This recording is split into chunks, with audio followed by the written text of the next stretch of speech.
Hello everyone, welcome to my channel fun with chemistry.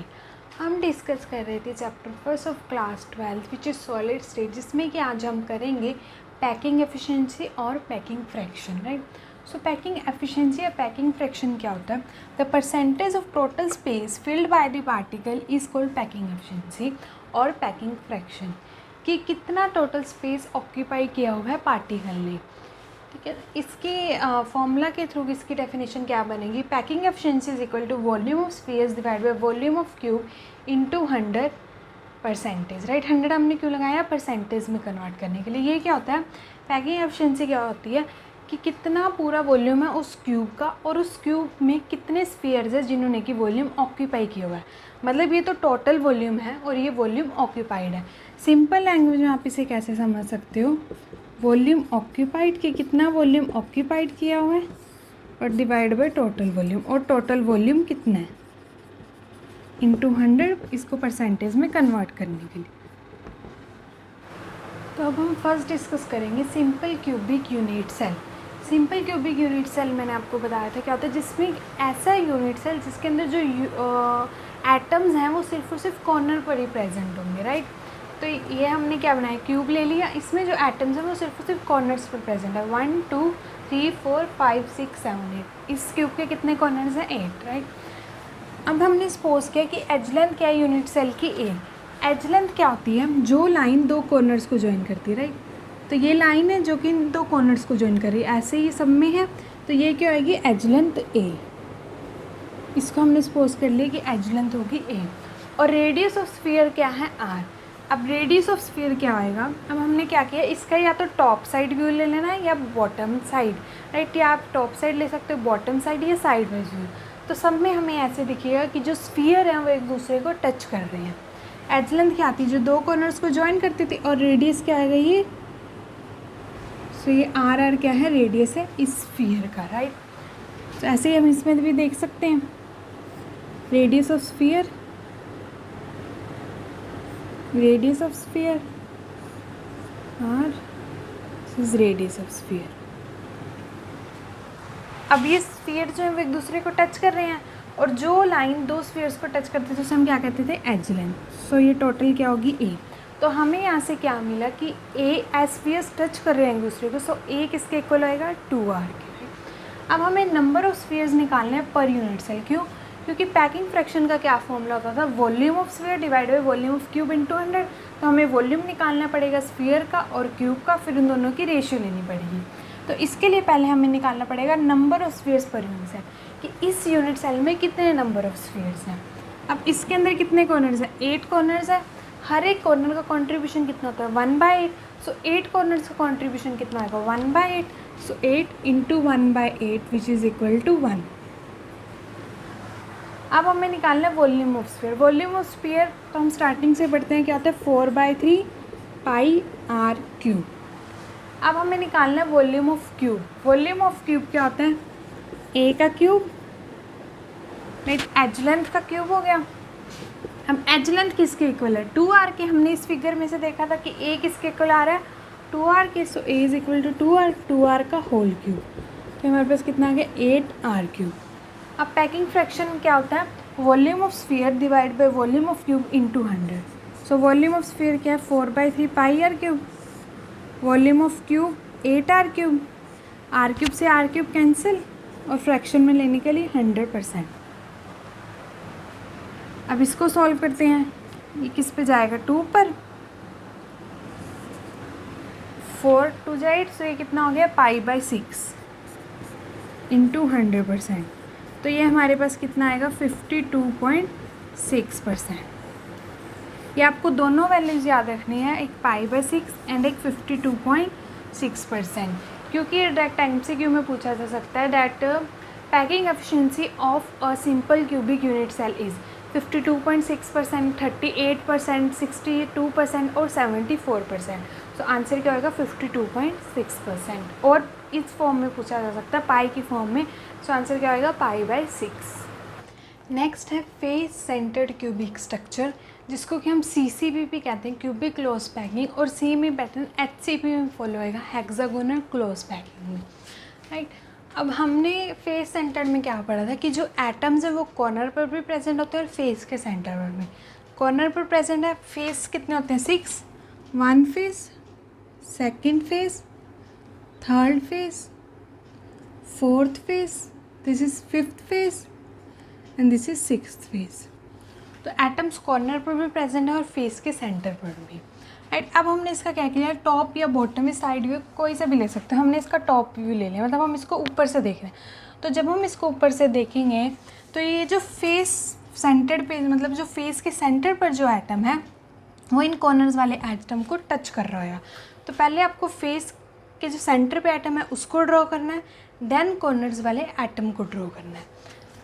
फिर हमने क्या किया, यहाँ से ये ए स्फीयर है, ये बी, ये सी एंड ये डी, ये हमने सारे के सारे स्फीयर ड्रॉ कर दिए और फेस के सेंटर का एटम ड्रॉ कर दिया। राइट, अब ये ज्वाइन कर रहे हैं तो यहाँ से हमने क्या देखा कि हमारे पास एक ट्रायंगल मिल रही है ए बी सी। अब वही सेम यहाँ पे एज लेंथ क्या होगी ए और रेडियस ऑफ स्फीयर क्या आएगा आर। राइट, अब ये देखो radius of sphere, first sphere है इसका रेडियस आर, देन ये स्फीयर है इसका रेडियस इधर से आर और इधर से भी आर, फिर ये है इसका रेडियस यहाँ तक आर। सो ए सी किसके इक्वल आ गया 4r के equal. So A C is equal to 4r। अब ये अब हमने ये राइट एंगल ट्रायंगल ली A B C. Right angle triangle में क्या होता है, हाइपोटेनस स्क्वायर मतलब ए सी का square is equal to base का स्क्वायर बी सी का स्क्वायर प्लस परपेंडिकुलर का स्क्वायर ए बी का square. So A C is equal to root of B C square plus A B square. अब B C square कितना है, मतलब B C कितना है हमारे पास, ए है ये पूरी एज लेंथ है, ये दो कॉर्नर्स को जो लाइन ज्वाइन करती है उसको एज लेंथ कहते हैं। सो ये ए, ऐसे ए बी भी दो कॉर्नर्स को जो लाइन ज्वाइन करी उसको कहते हैं एज लेंथ, ये भी क्या हुई ए हुई। So A C is equal to root of A square plus A square. Right, so ये हमारे पास कितना आ जाएगा रूट 2a। देन अब हमने क्या देखा था कि ए सी की दो वैल्यूज़ हैं 4r and A C is equal to root 2a। So this is equation number first and this is equation number second. From equation first and second, if left hand side are equal then its right hand sides are also equal. So root 2a is equal to 4r. So हमारे पास a की क्या value आ गई 4r by root 2। As length की हमारे पास value आ गई। ये वैल्यू भी आपको याद रखनी है, भी डायरेक्ट MCQ में पूछी जा सकती है। नेक्स्ट हम अब पैकिंग फ्रैक्शन का क्या फॉर्मूला होता है कि volume of sphere divide by volume of unit cell in 200। तो हमें क्या निकालना है, वॉल्यूम ऑफ स्फीयर का और वॉल्यूम ऑफ यूनिट सेल के। अब पहले हमें ये निकालना पड़ेगा कि कितने नंबर ऑफ स्फीयर्स हैं इस यूनिट सेल में। अब ये हम पहले भी कर चुके हैं कि कितने मतलब कितने इसमें कॉर्नर्स हैं 8 कॉर्नर्स का कॉन्ट्रीब्यूशन 1/8 प्लस कितने फेज है इसमें 6, उनका कॉन्ट्रीब्यूशन 1/2। सो हमारे पास कितना आ गया 1 + 2 1 + 3 इज इक्वल टू 4। तो हमारे पास 4 आ गया। अब हमें वॉल्यूम कितना निकालना है 4 स्फीयर्स का। ये बात आपको याद रखनी है, जो हमने सिंपल क्यूबिक में पढ़ा था वहाँ पे सिर्फ एक स्फीयर आया था तो हमने डायरेक्ट लिख दिया था, बट यहाँ पे वॉल्यूम कितने स्फीयर्स का आएगा 4 स्फीयर्स का। सो वॉल्यूम ऑफ स्फीयर क्या होता है 4/3 πr³। अब कितने स्फीयर्स है 4, सो इसको हम मल्टीप्लाई करेंगे 4 से। सो हमारे पास कितना आ गया 16/3 πr³। नेक्स्ट हमें क्या निकालना है वॉल्यूम ऑफ यूनिट सेल, किस फॉर्म में, क्यूब की फॉर्म में। So volume of unit cell हमारे पास क्या बनेगा a³। अब a की वैल्यू हमने निकाली थी a is equal to 4r by root 2। उसको हम यहाँ पर पुट कर देंगे 4r बाय रूट 2 का होल का क्यूब।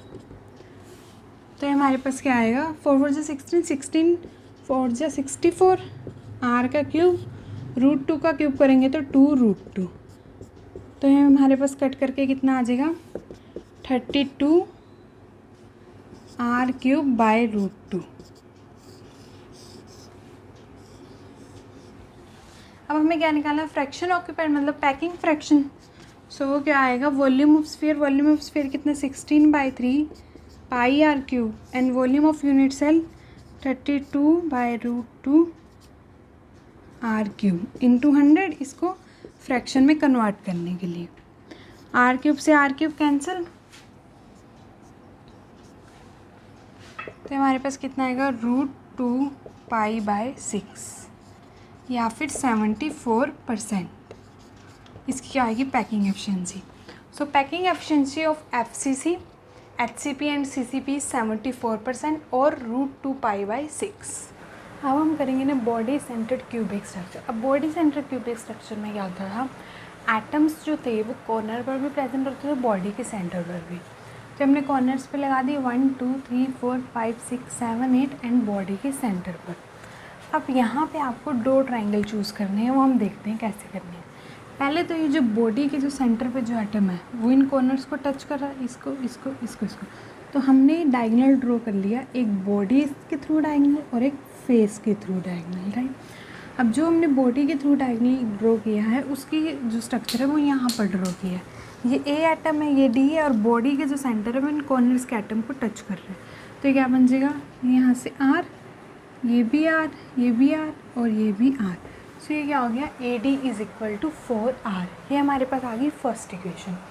अब मैंने क्या कहा था कि आपको 2 डायगोनल पास करने हैं एक फेस के सेंटर से। फेस का सेंटर ये था, यहाँ पे एक फेस होता था, राइट। ये एक फेस है तो ये हमने एक फेस के सेंटर से पास कर दिया।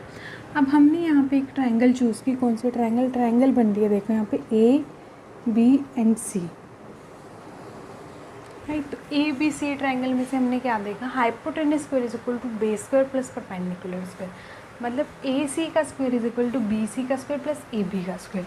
अब ये क्या है, एज लेंथ है, और ये भी क्या है, एज लेंथ है, जो लाइंस 2 कॉर्नर्स को ज्वाइन कर रही है, राइट। ये तो हमने डायगोनल किया है। तो ये क्या बन जाएगा, AB की वैल्यू A स्क्वायर, BC की वैल्यू A स्क्वायर, कितना आ गया 2A square. So AC is equal to √2A हमारे पास आ गया। अब हमने क्या किया, अब हमने वो वाला ट्रायंगल लिया जहाँ से बॉडी का डायगोनल पास कर रहा था। तो ये कहाँ से आ गया, बॉडी के डायगोनल से हमारे पास कौन सा ट्रायंगल है, AD एंड C, ये वाले ट्रायंगल AD एंड C। तो यहाँ से हमारे पास क्या आएगा, hypotenuse is equal to base square plus perpendicular square. Hypotenuse क्या है, AD का square is equal to DC का स्क्वायर प्लस AC का स्क्वायर। सो AD का square is equal to AC square plus CD square. AC की value हमने ऊपर निकाली थी √2A, राइट। तो AC स्क्वायर क्या आ जाएगा, 2A square plus A square is equal to 3A square. So हमारे पास AD कितना आ गया, √3 है। अब from equation first and second left hand sides equal है तो राइट हैंड साइड्स इक्वल हो जाएंगे। सो 4R इज इक्वल टू √3 है, A is equal to 4R/√3। ये आ गई एज लेंथ की वैल्यू। तो इसमें आपने क्या किया, जो आपने फ्रॉम ट्रायंगल ABC लिया, ये आपने कहाँ से लिया, फेस के डायगोनल से।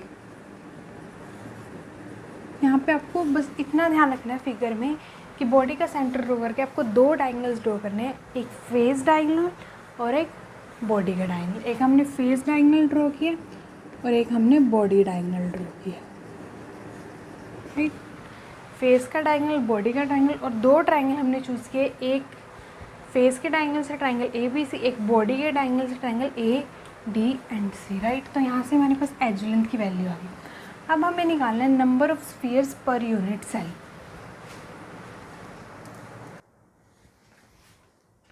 अब number of spheres per unit cell निकालने हैं हमें। अब हमें पता है कितने कॉर्नर्स हैं, 8 1 2 3 4 5 6 7।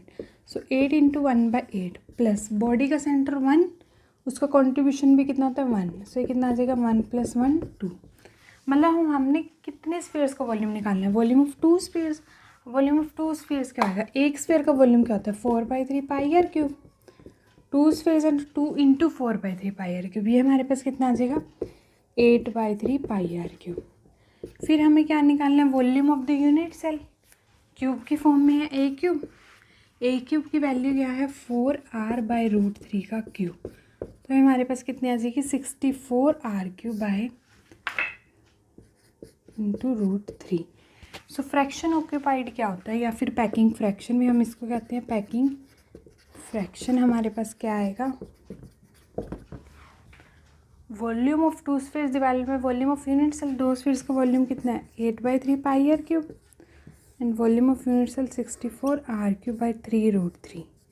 सो इनको कैंसिल कर देंगे, R³ से R³ कैंसिल, और परसेंटेज में कन्वर्ट करने के लिए 100 से मल्टीप्लाई, 3 से 3 कैंसिल हो जाएगा, ये 8 पर चला गया तो हमारे पास क्या आ गया, √3/8π।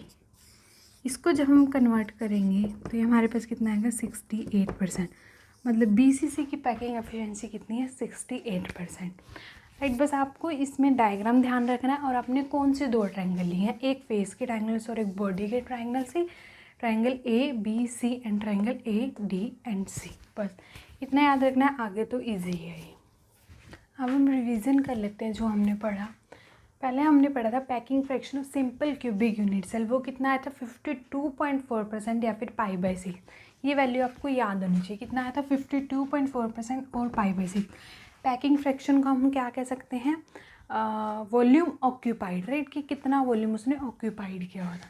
ए किसके इक्वल होता था, मतलब यहाँ पे एज लेंथ किसके इक्वल आई थी, twice of radius of sphere, ये तो इजीली याद रहेगा। एम्प्टी स्पेस का ये तो वॉल्यूम जो उसने ऑक्यूपाइड किया था। एम्प्टी स्पेस आप कैसे निकालोगे, जब आप 100 में से माइनस कर दोगे 52.4, तो हमारे पास कितना आएगा 47.6%। नेक्स्ट हमने किया था packing fraction of FCC, CCP, HCP, इन तीनों का सेम होता है, ध्यान में रखना, राइट। तो ये हमारे पास कितना आएगा 74% या फिर √2 π/6, राइट। और एज लेंथ की वैल्यू क्या आई थी 4/√2r।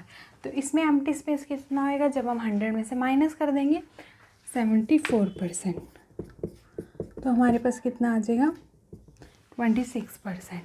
ये सारे के सारे आपको MCQs के लिए इंपॉर्टेंट है, डायरेक्ट पूछे जाएंगे और आपके पास इतना टाइम नहीं होएगा कि आप वहाँ पर सोचने बैठोगे या निकालने बैठोगे, तो आपको डायरेक्ट वैल्यूज़ याद करके जानी है। नेक्स्ट है पैकिंग फ्रैक्शन ऑफ BC से हमारे पास कितना है 68% या फिर π√3/8, राइट। ए कितना आया 4r/√3 और एम्प्टी स्पेस 100 में से हमने 68 माइनस किया, तो हमारे पास कितना आ गया 32%। अब इनको याद कैसे रखोगे, ये तो आपको डायरेक्ट याद रखनी पड़ेंगे, 52.4%, 74% एंड 68%। और मैक्सिमम किसने ऑक्यूपाई किए हुए हैं, FCC ने, तो ये मैक्सिमम स्पेस ऑक्यूपाइड है। अगर आपके पास क्वेश्चन आ जाए which unit cell occupies the maximum space, so that is FCC, CCP और HCP, ये तीनों मैक्सिमम स्पेस ऑक्यूपाई करते हैं, राइट। अब आपको ये तो याद ही रखनी पड़ेगी 52.4, 74%, 68%। पाई वाली वैल्यूज आप कैसे याद रखोगे, इसकी तो सिंपल ही है π/6। π/6 यहाँ से उठाया, सिंपल क्यूबिक और FCC का π/6 तो सेम है, यहाँ पे कितना आ जाएगा √2। अब यहाँ पे √2 था तो यहाँ पे कितना आ जाएगा √3, राइट, और नीचे क्या आ जाएगा 8। π/6 उठाया, π√2/6, यहाँ पे √2 था तो यहाँ पे √3 हो जाएगा, π√3/8। नेक्स्ट एज लेंथ ए कितना 2r, ये तो सिंपल है, इसमें तो क्योंकि डायग्राम में हमारे पास क्या बना था, बस दो स्फीयर्स टच कर रहे थे, तो हमने क्या ले लिया था A = 2r।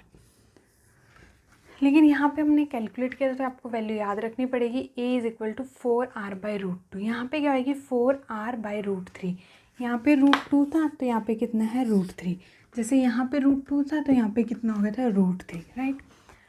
सो ये आप याद कर लेना। Thanks for watching.